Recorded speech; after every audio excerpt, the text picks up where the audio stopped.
It's the Playhouse Podcast with Kat and JJ. Believe it. I missed everything. Miss the show? What am I going to do? Check out the Daily Podcast. If you and your husband both had genetic challenges in your DNA, would you pay to go to Germany to genetically engineer your baby, or is this playing God, or are you kind of feeling this? Like, what would you do here? That's coming up a little bit later on in the podcast. Let's go. How was your Tuesday? It was lovely. It was, I don't know. It just went with the flow. I'm a little hungover. Ah, there it is. There it is. I thought I'm like trying maybe to find words, and I'm like, wait, what could be the catalyst? Oh, I had a lot of wine last night. thought you were working on a stroke this morning, and you just really got jumbled last night. I didn't get too jumbled. It was just like, I didn't know that, I had some rosé and then got home and, Just snuck up on you, huh? Listen, it was book club. That's what happened. What was the book? Don't judge. I don't know. And then the woman, if you host book club, you have to pick the next book. And she just had it, and she's like, read the Bible. You guys need it.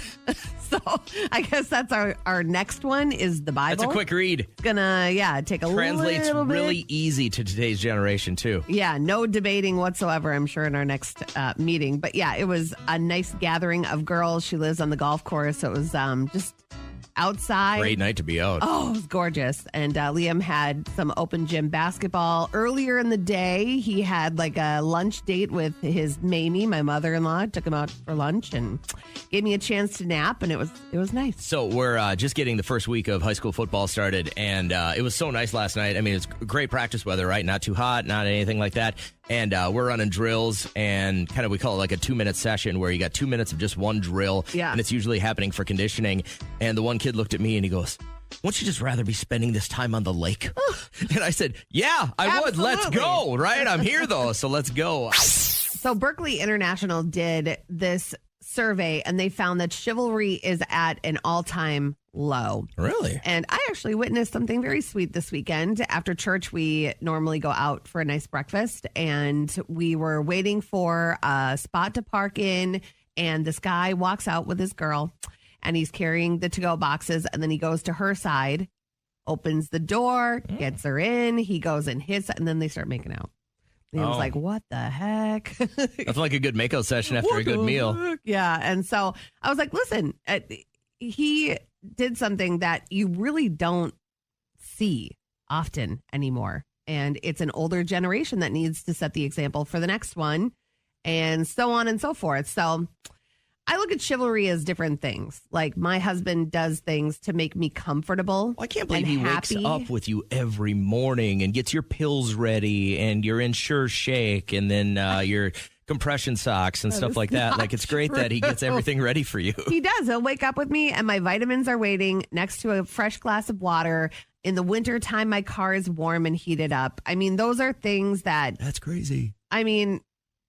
No, he's it's so not afraid. crazy. I thought I was afraid of my wife, but he's so much more afraid of you. No, he's not. He's so thoughtful. It's amazing. So it should not be out of the norm for somebody to do that. That should be a standard that people meet, making your significant other comfortable. So you're and saying happy. that my wife is not a very good wife because she doesn't have a protein shake waiting for me at 3:12 a.m.? You just said that. Oh. Sounds like you are projecting. So maybe she should set her alarm and do that. Would I do that for Derek? That's the thing. I have to Never. match that. No. I have to match his energy in some type of way. So I try to make his life easier How so? in different ways. All the bills are paid. He never has to worry when he swipes his card. Other appointments are made. I like to take care of him in different ways. So I don't know. I don't believe that it's totally dead, but it's definitely low, according to the survey that they took. I would wonder if this is a direct... Okay, so I think we can all agree that women were suppressed for a very, very long time, right? It was a big deal in the 70s for the ERA movement and women voting and women trying to break the glass ceiling and getting jobs that men had and making as much money and stuff like that. There's still, obviously, a ways to go with something like that. But I would wonder that in old school traditional family roles, guys got the job, mom takes care of the kids in the house, right? Yeah. Like when those lines get a little bit more blurred and it's not that way anymore, is that one of the things to go? Is the guy's way of saying, thank you for doing all of this. Let me get the car door for you. Let me do this. Does that go to the wayside? So now because we have jobs, we don't deserve to have the door open for us because we're doing more. We're doing more than before. Right. Do we still have dinner waiting on the table with the newspaper sitting in front of us? You might. But if you don't, every family's different. I'm just saying there's probably some give and take here. I wonder if that's why that's happening. Joe, do you consider yourself like a chivalrous man? Absolutely, 100%. I don't know. I'm an old school guy, so my I wife love that. like she, my wife brings home the car. It's on empty. I got you, babe. Yeah. You need me to go run and get some sugar from the grocery store. I got you, babe. You know what I'm saying? That's just me. I'm old school though. This sounds exhausting. It should not be old school, Joe. Like you should be a trendsetter. It's not exhausting if you love somebody. Yeah. And does she, scratch your back? Because I think a relationship is two ways. Does she make you feel as special as you make her feel? It is a two-way street. You know what? She scratches my back. I scratch her back. We scratch each other's back. We cover each other's back. That's how it works. Yeah, no, a lot of back scratching. I get it. When we decide to have children, you get that 9 months, 8 months, at least 7 months likely to pick out a name. So the people that have a baby and they don't have a name picked out yet, this always seems odd to me. But you want to find something unique, right? Right. Now, I do get the people that wait to meet their child before they give it a name because they think it's going to strike them like you're a Jonah. Yeah. You know what I mean? That's what happened with my little brother. My mom was going to call him Brooks. That was going to be his name, Brooks. And then she saw his face. She was like, you're a Michael. And that was that. Her whole pregnancy was Brooks. You had the name Liam, Yep. William, picked out early. Yeah. And then you went with your favorite cigarette brand for a middle name. Yeah. And my wife and I, we had names picked out for both sexes, for both the kids. It's not William Marlborough, by the way. It's Merritt. Cool. Cool. Camel. Unfiltered. William William Unfiltered. But I ran across this list of names. If you're pregnant or thinking about, having kids, these are the names they say, absolutely do never, ever name your child because they're old names that will never come back. Now, That's there's this weird. big resurgence of old people names for little kids right now. But these ones they're saying will never be popular again. Avoid naming your children these names at all costs. Okay. I'll give you the top 5 because this list is really long and I thought some of them were kind of wonky. At number 5, I think for obvious reasons, never, ever, ever name your child Adolf. Yes. How many are there out there? It was a Was it a popular name? Very popular name throughout the 20s and the 30s. Okay. To have kids and name them Adolf. And then, of course, Yeah. Hitler. Never, ever, ever name your child. This will never be popular again. Even if you consider yourself like a literary genius. Ebenezer. Yes. They're always going to be labeled a Scrooge. Yep. Never, ever name your child Ebenezer. All right. Number 3. For women, this might be okay. But for men, they're saying never, ever, ever, ever, ever name your son or daughter now Gay or Gaylord. It'll never be popular again. I'm related to a couple of Gaylords. My wife's One woman's a gay. My wife's now husband's dad is gay. Okay. Lord. They call him gay, Yeah. which is super confusing because he's an older gentleman. Yeah. And I know then that you're thinking long term that one day they will be an adult with an adult name, but they got to get through the first 25, 30 years with that name. The runner-up of old people names that you should never, ever, ever name your child because it will never, ever, ever be popular again. Okay. Kermit. Kermit back in the 20s and the turn of the century, What? like 1910s, 1920s. That name was huge. There were a No lot way. of Kermits rolling around. And then, of course, Jim Henson decided to name his frog Kermit, and it was all downhill from here. Now, what could be the one name? Richard. that would be worse? No, Richard will always be a popular name. Really? They can go Rick. They can go Ricky. They can go Richard. Dick. A lot of people. You were just hoping to get me fired there, weren't you? The number one name that will never, under any circumstance, ever be popular again. Name it. What would you? Do you have any other guesses besides Richard? No. Einstein. No, I don't. It used to be huge, and it will never, ever, ever be popular again. Elmo. Oh, okay. Sesame Street ruined two manly names like Kermit and Elmo, and they will never, according to science right now, be ever, ever in fashion again. Okay. Some of the other ones Good to that know. made the honorable list, Errol, Errol. Okay. There's probably one old dude at your church. He's probably the head usher, whose name is Errol. What about Alcuin? Worked with an Alcuin once. Elquin didn't make the list. Okay. Horace Okay. is on the list. Karen, unfortunately, is on the list. Sadly, that's been ruined. Yeah. Fanny, Okay. Bartholomew, Got it. Bertha, Okay. Cletus. Uh-huh. My dad's name, Gary. Oh, really? Do you know any little kids named Gary, though? No. But he was once a little kid walking around with a grown man name. Oh, my gosh. I'm just looking at... Just wait. Is your name Gary? Hello. Yeah, hi. Is your name's not Gary? Who's Gary? I just saw No, the caller but, ID pop up. Yeah, it was my husband's name. But anyway, I have a brother named Kermit. I just thought I'd call because I heard you say Kermit No is way. a popular name. You're young. Yeah, and he was born in '73, so he was my younger brother, and he got teased so much he actually just put a tattoo of Kermit the Frog on his ankle. Yeah, So, you got to go along with the joke. It's like, Yeah. you can't cry or give in because they'll smell that. So Do you think he had a rough life because your parents named him Kermit? Yeah. Was I it a would fa- say that? Yes. was it a family name? Yes, my great uncle was named Kermit and was my dad's favorite uncle, so he named his first son Kermit. Okay. If I was living next door to a it was Kermit, I'd tough. have the Rainbow Connection on loop just as loud as I could in my garage. But Kermit, all right. Well, and he just decided to know. embrace it and get the tattoo, huh? You bet. Yep. He just like, hey, check this out. Yep. I'm fine with it. I'm good with it. Good So, for him. Anyway, it was kind of funny. I heard Kermit. I had to call in. Have a great morning. Can you help me? Can you help me? Can you help me?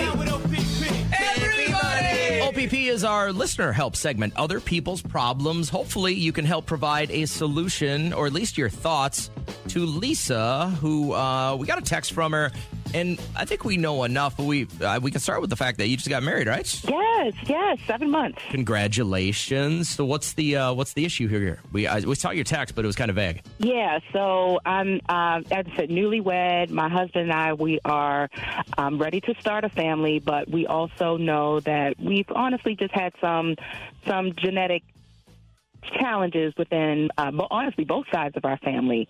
So we're honestly a little bit concerned about how to grow our family. So we heard about these, I guess you call them like designer babies. Yes. And, we're looking into how we can more or less get some other support outside of the natural traditional way of having kids. Sure. And, I'm kind of on the fence. My husband is all for it. He feels like he gets to kind of, the way he talks about it, it's almost like he goes to a store and picks out a child. Like, oh yeah, he can be this super athlete with these, great hair, and I'm just like, well, I mean, that's nice, of course, to have features, special features, whatever. But is this I'm even still kinda legal? on the fence about this. I think that's why she's going overseas, because it's not so much here. I didn't see that in the text. so- You're going right, so- and overseas that's- to do this? Yeah, so this is actually in Germany. We would have to go to Germany to do Oh. this. So, one, there's a much bigger cost to this. Sure. I don't really know a whole lot about it, so it's just kind of, I don't know. Like, what would you do? Like, if you have, there's a chance that there could be some health challenges with your child. You don't want to intentionally put that on them, but this is not 100% safe either. It's like I don't really know. So I don't know if you're going to get the answer that you want, because you're going to have people that think that you're a bit vain in doing this. I know that you're doing it out of the I don't want my child to struggle and go through something that is not genetically normal that could happen. But some people say, what if you give birth to a perfectly healthy baby? You never know. Yeah, and You never know. whole You never know. humans playing God thing is going to feel. I'd be interested. I want to ponder on this a little bit, but I want to see what our listeners think. So again, just to recap, you've got the opportunity to go to Germany and to have Create some a kind baby. of a genetic engineering situation, which is crazy right now the way technology is. And I get it. If you look into your family history, there's struggles with genetics, and I don't think anybody wants to bring a baby into this world with challenges. But this is kind of, well, we've never really talked about this before. So let's toss it out there and see what everyone thinks. Okay. Love it. Thank God so much. OPP talked to Lisa just a few seconds ago, just got married 7 months ago. They're going to start their family and they have an opportunity. So the background real quick on Lisa and her husband, there's some, I guess, genetic struggles would probably be the easiest way to say this in each of their family lines. And they've got an opportunity to go abroad and basically genetically engineer a baby. Is this being too cautious, though? They have it in their family. Right. They don't have it. So to hear it that way, it's kind of like, why not just see if you guys beat the odds and have a normal baby? I mean, that's what we've done before, Right. genetic pregnancies. Well, and people so- used to ride horses everywhere. We're not doing that anymore. I know. I know. So but- to me, this crosses like I'm a pretty spiritual guy. This to me crosses the line of playing God. yeah. I don't know if I wouldn't do it myself. Mhm. I would. I guess I would go down the line of if you were really, really high odds of having a child with some birth defects or something like that. Mhm. I would probably look into adoption. So we had a woman that worked here, and her first baby had something genetic. It was with the chromosomes and died inside of her. She Yeah. had to have this birth. I mean, I can't even imagine what she went through. If your doctors looked at you and said, "There's a pretty good chance that if you get pregnant, your baby's not going to survive," And then it happened again. Yeah. Another baby had it again. Same exact situation. So what do you do then? Then you look into possibly, going to a scientist and making a baby that way. it's a weird spot. Gwen, thoughts on this? I appreciate you joining us. Yeah, so my daughter was born with a muscle and joint condition called arthrogryposis. Okay. And I didn't know that she was going to have that at all. It's not genetic, so, you never know Yeah. how your kids are going to come out, They could be perfectly normal. They could have some challenges, but I'll be honest, my daughter's almost 8, and she is so resilient. She does everything with her feet because her arms just don't do enough, so... you can't let it stop you either way, Yeah. If you want Look to at have that. a family, you're going to have a family. You look at that beautiful girl and the fact that she's facing these challenges head on, and it sounds like she's doing it without any of the poor me stuff going on. And we've only talked to you for 30 seconds, but if you could go back knowing what you know now and somebody said, "Hey, you can go to Germany and for $20,000, we can make sure that we genetically engineer her so this doesn't happen," would you do it? Probably not, because she wouldn't be the same person she is. She's very strong-willed, Yeah. and she's she just is very determined. So I think that would take a lot of wind out of the sails. Yeah. It's easy to say as a parent that you don't want your children to have to go through challenges or struggle, but I think we all know on the backside, when you get older, you really start seeing that the struggles you had are what build your character. And if you look at any of the people that truly changed history, they weren't quote unquote normal. They weren't just regular folks. You know what I mean? Like they had something in them that forced them to be somehow that changed the course of time. So to answer your question, if it were me, I probably would go to Germany. If I had a definitive, this is what your child is going to go through. They're going to have some struggles in their life, but guess what?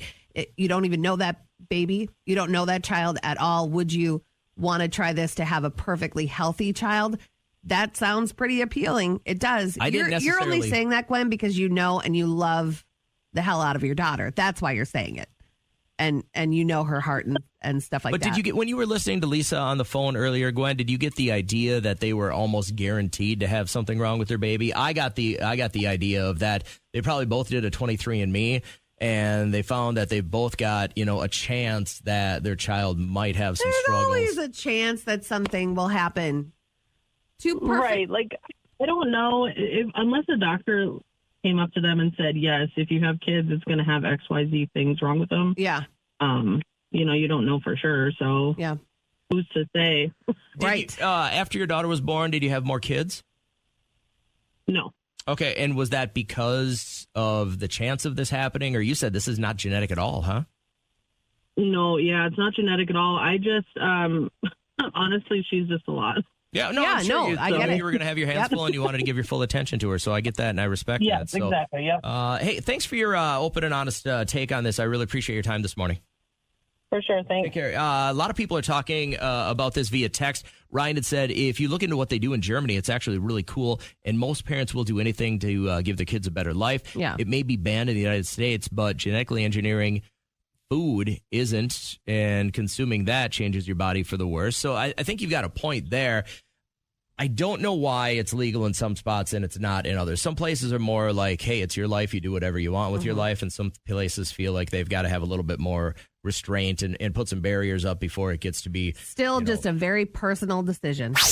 Our Thursday show is going to be big tomorrow, guys. Psychic Kim's going to be here at 7:30, and then we're going to give you a chance at about 8:20 to win $4,000 cash. That's all during the live show. Right now, let's wrap up the rest of Wednesday's podcast. I like to think that we have smart listeners. I know we do. Well, we're about to find out. It's time for another battle of the brains. This morning, we're playing with Tina on line one. Morning, Tina. How you feeling? Pretty good, I think. Good. You got a cup of coffee in you? You ready to roll? Diet Mountain Dew. All right, that'll work. Whatever gets you going. And Melissa is player number 2 this morning. Hello, Melissa. Do you have a cool nickname like Mitzi or Missy or anything like that? Missy. Missy. Or Okay. Mel. Oh, well, Mel. I like Mel. All right, so Mel and Tina, it's a pretty simple scenario. I've got 3 questions for each of you.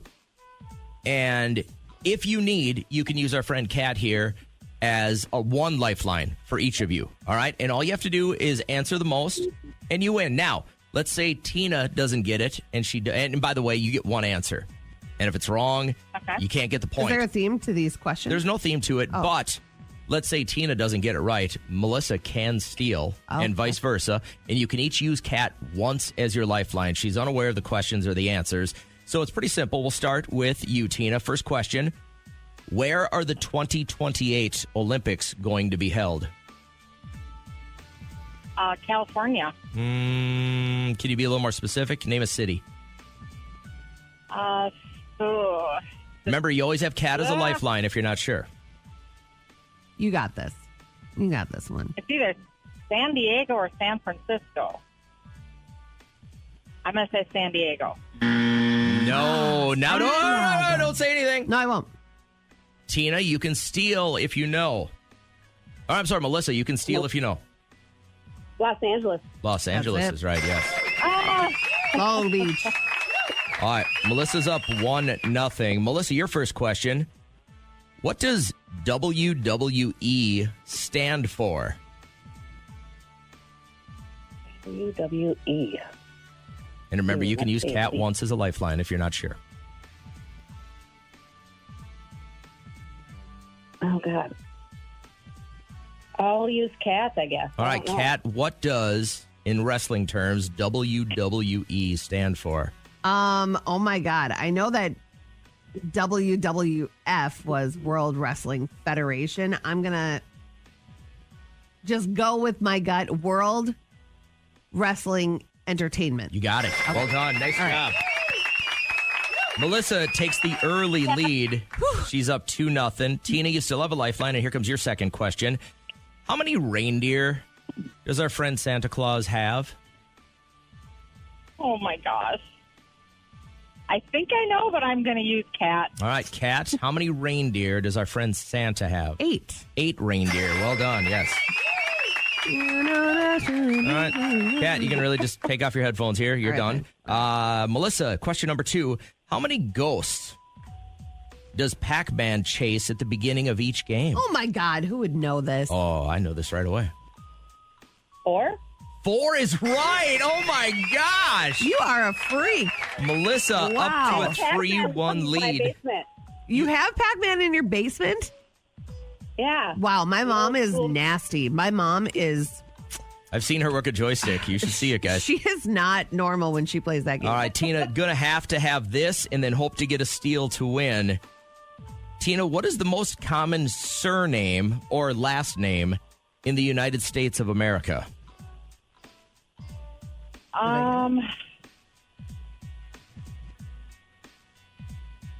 Jones?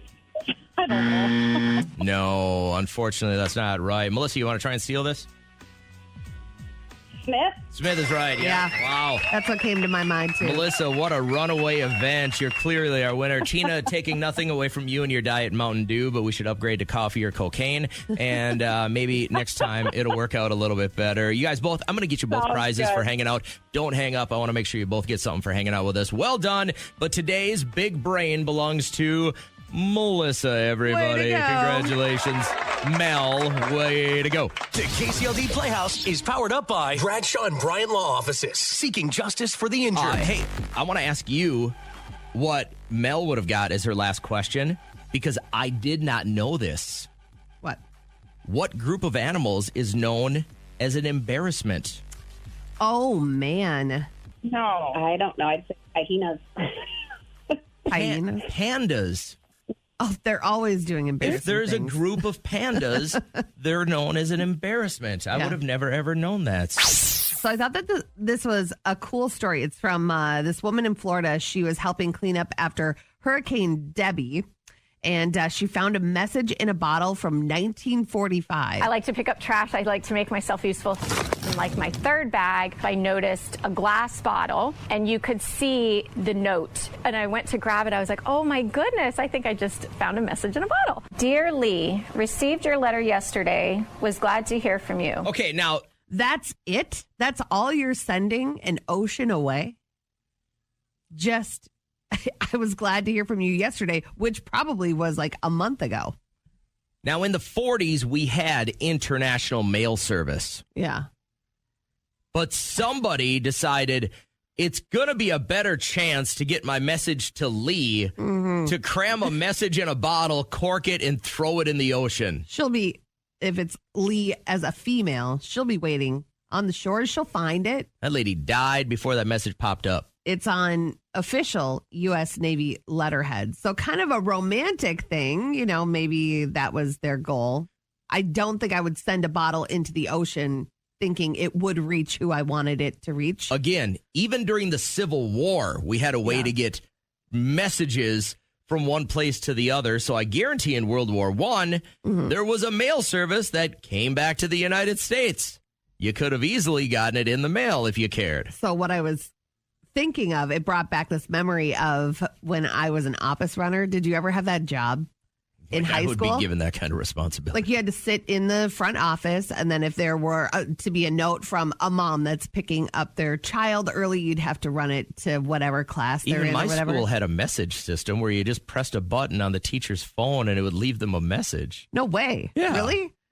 Oh, I wonder if they were just like looking for stuff for kids to do that didn't have, I don't know. But it was like most of the time it was a senior's job, like for maybe like their hour that they had off. It's made up. And I remember being and I was like in 9th grade in my science class. And I remember it like it was yesterday. Josh Wetlaufer, he was like the senior that I had my eye on, and he had his eye on me, and he brought in this note and it looked official. And so the teacher's like, Kat, you got a message? And I go up and get it, and it was like this love letter from him. And I was like, oh my God, he's abusing his position. But it was Did you let like him have the it? hottest. Heck yeah, I did. I was like, if you're going to go through all that trouble risking your job as an office runner, man, you deserve it. I didn't know such a thing existed. And I spent a lot of time in the front office. So you still have it. Like Liam's, even in primary school, you could go up to the office if you had like 20 minutes in between, whatever, like downtime, and help them. And you feel really important, you know? You can walk the halls. Are you and sure not they get in don't trouble. just give this to the kids who are a little aloof just to keep them occupied? No, I don't think so. I don't mean, it's think like this is a a legit thing. job while you're up there like stapling stuff for the secretary that didn't want to do that crap. They had other stuff to do. They give it to the students. It's Shut still a up. thing. It's This gotta is be, not a thing. Yes, an office runner for sure. For sure. I think they give this to the kids that are just a little bit not tracking. I think you have to be tracking for this job. don't you have think to be so. focused and honest. Hold on. You're telling me you've got to be focused to take a yellow piece of paper and go take this to room 232? You had to look up what class that student was in. You have to you didn't do that officially as a fill it out. student, You had to though. Yes, that is what your job was. They would say, find out what class this person is in, but he used it to bring me some notes. And How that's long what did that- you take advantage of this young man? He was old. He was 4 years older than me. So it was almost illegal? He was a wrestler. Yeah. It was totally illegal. He was 18. I was 15. Oh, see? And you just said his full name on the air. Right, great, good. Well done.